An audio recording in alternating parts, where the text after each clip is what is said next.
With the next generation of consoles upon us, you may, like myself, be filled with confusing feelings of cataclysmic indecision. To resolve this struggle, I went to the folks who know gaming best to see which new console they had to have for themselves. I'm actually not getting either next-gen console right away. When the next-gen consoles were announced around E3, I actually pre-ordered a PlayStation 4 right away, but I'll admit I kind of got caught up in the hype. For me, I like games, and I like having all of the things that play all of the games. And what that means is, of course, I pre-ordered both a PlayStation 4 and an Xbox One. Alright, so I'm going to be picking up the Xbox One over the PlayStation 4 in the short term, mostly because Dead Rising 3 and Killer Instinct. So I'm actually not buying either one of the consoles just yet. So I'm actually getting both next-gen consoles, but putting the two side by side, the PlayStation 4 was a much easier purchase decision for me. I realized that there weren't any games that were worth spending $400 or $500 for. It's exciting to get new hardware, but really it's about the games for me. So I canceled my PlayStation 4 pre-order, and it's probably going to take some time before I really feel incentivized to move on.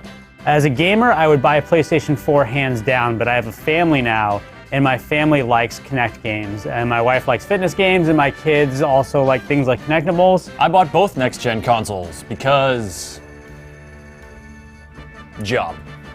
Xbox One, I was kind of on the fence. The TV stuff didn't really sway me, but I'm a big enough Forza nut that that game alone is enough for me to buy a new Xbox, as crazy as it sounds. I still have a lot of games for PC I need to play, and a lot of games on PS3 and Xbox 360 as well. So the time isn't right for me yet. My PlayStation 4 is already in its nice home on my entertainment center, and as I record this, my Xbox One is downstairs in the CVS mailroom. So I think inevitably I will end up owning an Xbox One and doing most of my primary gaming on my PC.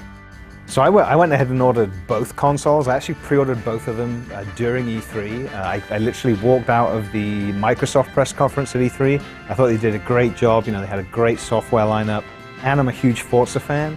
So my mind was made up. I pre-ordered an Xbox One. So as far as I'm concerned, I have everything I need. I have all of the consoles, and I have a nice PC that'll play almost anything. So as far as I'm concerned, I'm set.